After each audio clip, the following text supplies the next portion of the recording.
प्यारे छात्रों, NCERT series में आपका स्वागत है। हम लोग एनसीईआरटी सीरीज़ के तहत कक्षा 6 का साइंस अध्ययन कर रहे हैं, जिसमें हमने पहले 2 टॉपिक का अध्ययन कर लिया था।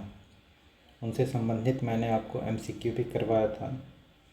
मैं आशा करता हूं कि आप लोगों ने उन दोनों कक्षाओं को देखा होगा, एमसीक्यू हल किए होंगे और आपको अपने पढ़ाई में वो सहयोग मिला होगा उनसे। चलिए आज तीसरे टॉपिक का हम लोग अध्ययन करते हैं। तीसरा टॉपिक है वस्तुओं का समूह बनाना। सबसे पहले हम ये जानते हैं कि पदार्थ क्या है। पदार्थ हम कहते किसको हैं? जिसका द्रव्यमान हो, यानी जिसमें कुछ वजन हो और जो स्थान घेरता हो। सिंपल सी भाषा में हमें ये समझना है कि जिसमें वजन हो और जो स्थान घेरता हो, पदार्थ कहलाता है। एग्जाम्पल में हवा, पानी, मिट्टी, पत्थर, ये सारे पदार्थों की श्रेणी में आते हैं। हमारे चारों ओर की वस्तुएं एक या एक से अधिक पदार्थों से बनी होती है। हम अपने चारों ओर जितनी भी वस्तुएं देखते हैं, सारी वस्तुएं एक या एक से अधिक पदार्थों से मिलकर बनी होती है।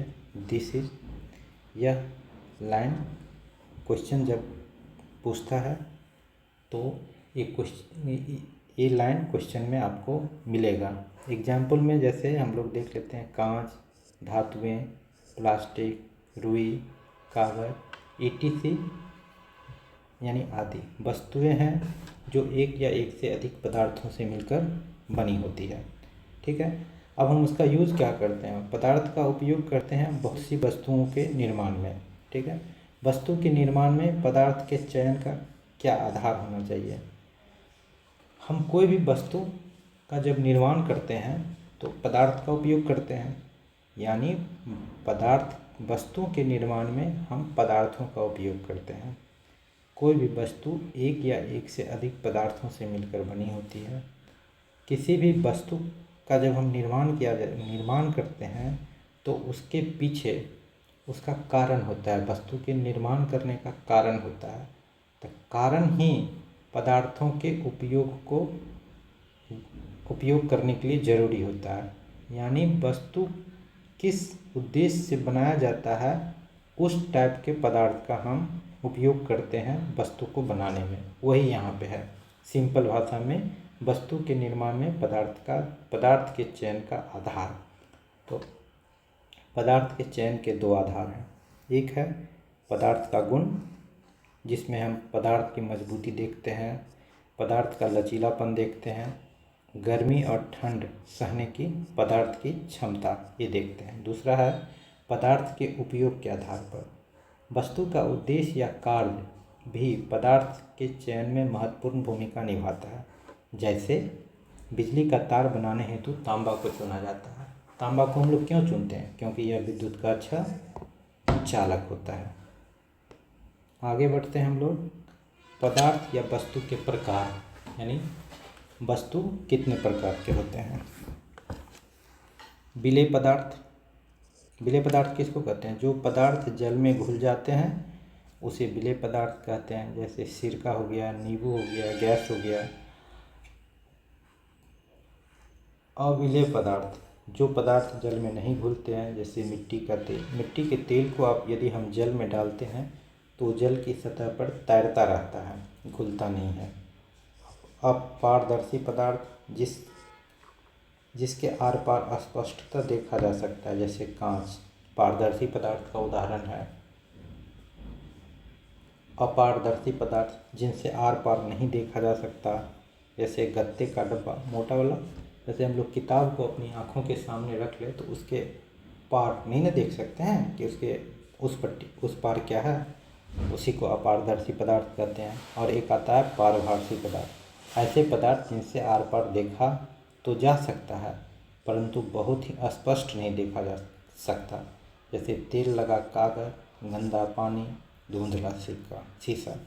आप एक पेपर पे तेल को लगा दीजिए और उससे किसी चीज़ को देखने की यदि हम कोशिश करते हैं तो स्पष्ट रूप से वो दिखता नहीं है कि उसके क्या है उसकी पार में, तो वही हुआ पारभासी पदार्थ। अब हम इससे संबंधित एनसीईआरटी कक्षा 6 के चैप्टर नंबर 3 जो वस्तुओं का समूह बनाना है उसमें मेन थ्योरी इतना ही है। इससे संबंधित हम कुछ क्वेश्चन कर लेते हैं ताकि हम जो पढ़े हैं वो आपको समझ में अच्छी तरह से आ जाए। जब भी हम कुछ पढ़ें तो उससे संबंधित कुछ एमसीक्यू का हल करें जिससे कॉन्सेप्ट क्लियर हो जाता है। चलिए एमसीक्यू हम देख लेते हैं।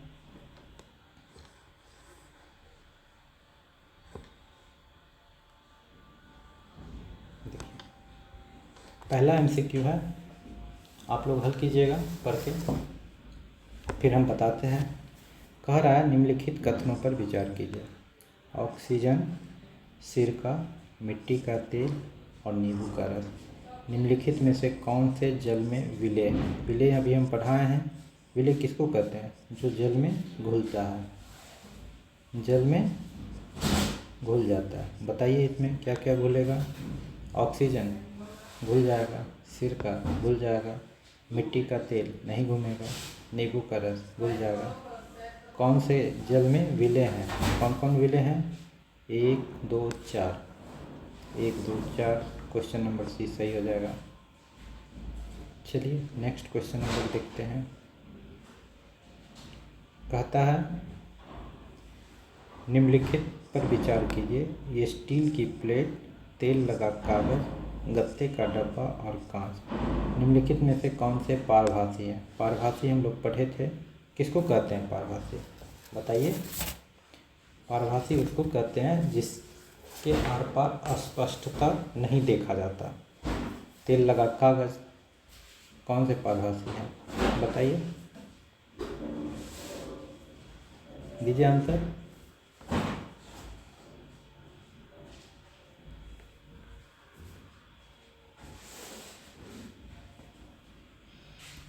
बताइए, सिर्फ यही ना है?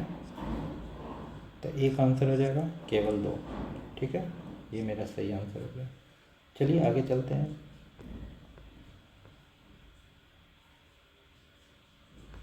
कहता है विभिन्न प्रकार के पदार्थों के गुण भिन्न भिन्न होते हैं। कुछ पदार्थ दिखावट में चमकदार होते हैं। सही है। हमारे चारों ओर की वस्तुएं एक ही पदार्थ से बनी होती है। गलत है। पदार्थों का उपयोग बहुत सी वस्तुओं के निर्माण में, तो ये तो खैर गलत ही हो गया ना। निम्नलिखित में से कौन से कथन सत्य नहीं है? क्वेश्चन नंबर 20 सत्य नहीं है आंसर। थैंक यू दोस्तों देखने के लिए। यदि अच्छा लगा हो तो चैनल को सब्सक्राइब कीजिएगा। धन्यवाद।